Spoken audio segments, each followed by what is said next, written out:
La electoral será el próximo 5 de junio y en ella se enfrentarán Fujimori y Kuczynski. Tenemos ya comunicación en directo con Perú. En Lima se encuentra nuestro colaborador Román Zendoya, cuando ahí son algo así como las 4:30 de la tarde. Román Zendoya, muy buenas noches. Hola, buenas noches España, buenas tardes aquí en Lima.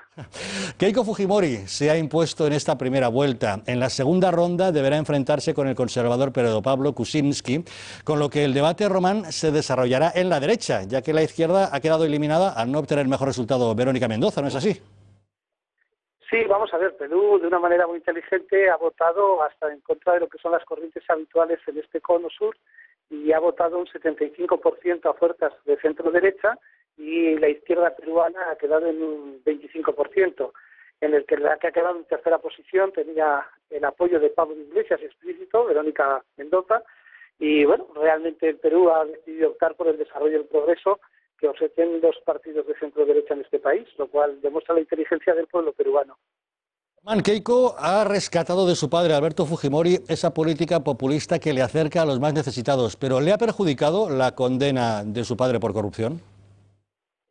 No, vamos a ver, el proceso político de Perú es muy interesante, siguiéndolo desde la realidad y no desde la intoxicación o las historias que suele contar en España, por ejemplo, el Marqués de Vargas Llosa, ¿no?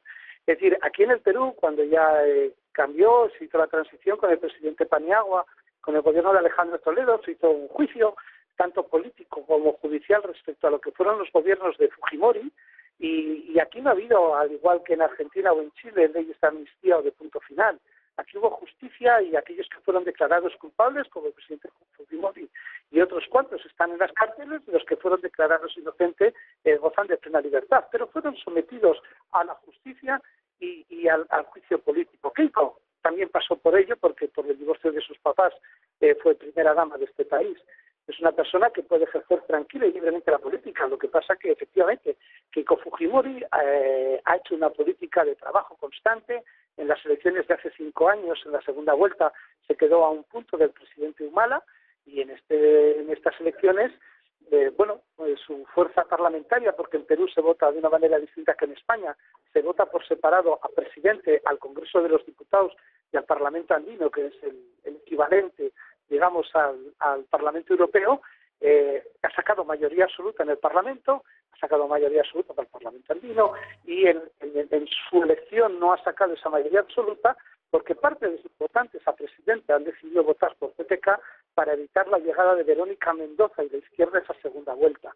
Pero bueno, esa es la realidad de las elecciones. Aquí en el Perú, el hermano de Keiko Fujimori es el diputado electo con mayor número de votos, más de 500.000, y el siguiente diputado tiene 183.000.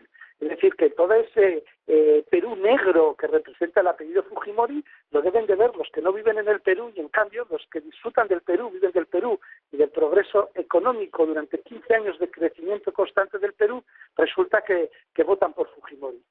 Román, ¿y qué tipo de política hará Keiko Fujimori cuando se convierta en presidenta de Perú? Porque parece que lo va a ser, ¿no?